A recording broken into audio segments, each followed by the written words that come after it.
O resultado das eleições de ontem surpreendeu muita gente e trouxe à tona assuntos importantes que a gente tem que debater.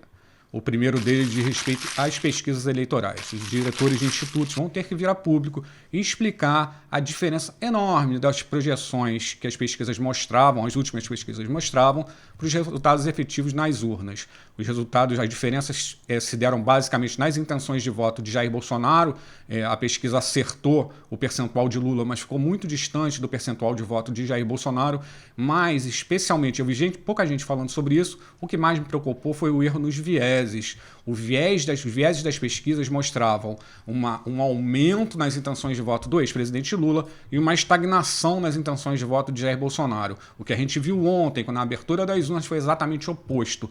O Lula estava com viés estagnado até um pouco de baixa e o Jair Bolsonaro veio com viés muito de alta.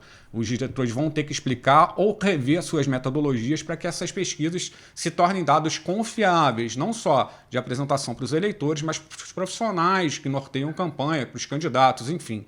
Essas pesquisas a gente está esperando um posicionamento desses diretores para que expliquem aí a metodologia ou pelo menos tentem justificar de alguma forma essa diferença. Mas mais importante do que isso, o resultado de ontem trouxe uma análise desse cenário do eleitor brasileiro muito delicada. De um lado, a gente teve o antipetismo, a força antipetista confirmada. O eleitor ainda está muito magoado com os escândalos de corrupção do PT, com a administração desastrosa do segundo governo, do segundo mandato Dilma, ainda tem essa mágoa no eleitor, mas a pessoa do Lula, o carisma pessoal do Lula, a liderança do Lula, segura a intenção de voto no PT, segura a intenção de voto nele próprio. Ou seja, de um lado, o partido atrapalha, o antipetismo atrapalha, mas o Lula segura na figura, no carisma pessoal, a intenção de voto. Do outro lado, o bolsonarismo se consolida como uma força política importante no país. Foram 14 senadores eleitos apoiados ou representando o bolsonarismo. O PL faz a maior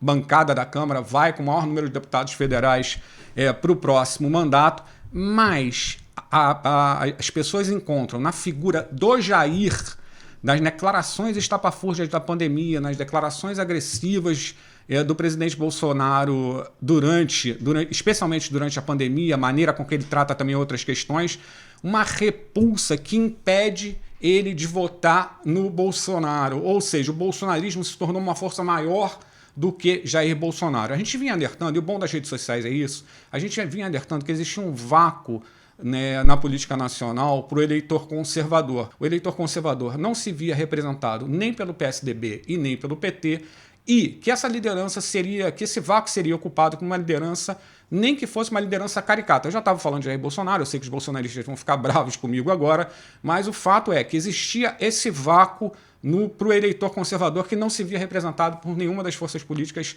naquela época. E as eleições de ontem só confirmaram isso. O bolsonarismo representa nada mais do que o eleitor conservador, aquele que tem uma pauta mais conservadora nos costumes, na vida, e que elegeu os candidatos que representavam isso, mas que tiveram muita dificuldade, e eu considero de forma muito legítima, em votar em Jair Bolsonaro em função dessas declarações que a gente falou ontem. Isso traz uma análise muito, muito primorosa, muito valiosa para o rumo que as campanhas vão ter que tomar no segundo turno. Como o Lula vai diminuir essa rejeição, vai diminuir esse antipetismo, e como o Jair Bolsonaro vai tentar alinhar a força pessoal dele, o carisma pessoal, a força política pessoal dele, a força do bolsonarismo, que hoje é maior do que a sua própria força. O fato é que a eleição está completamente em aberto. A gente nunca teve, desde a redemocratização, um candidato que passasse em primeiro lugar para o segundo turno e não vencesse as eleições presidenciais. Isso dá um certo favoritismo ao Lula, mas a eleição está muito em aberto e vai depender demais dessa leitura que a direção das campanhas vão fazer e os ajustes na estratégia de comunicação e de marketing político para conquistar esse eleitor que vai ser decisivo nessa reta final.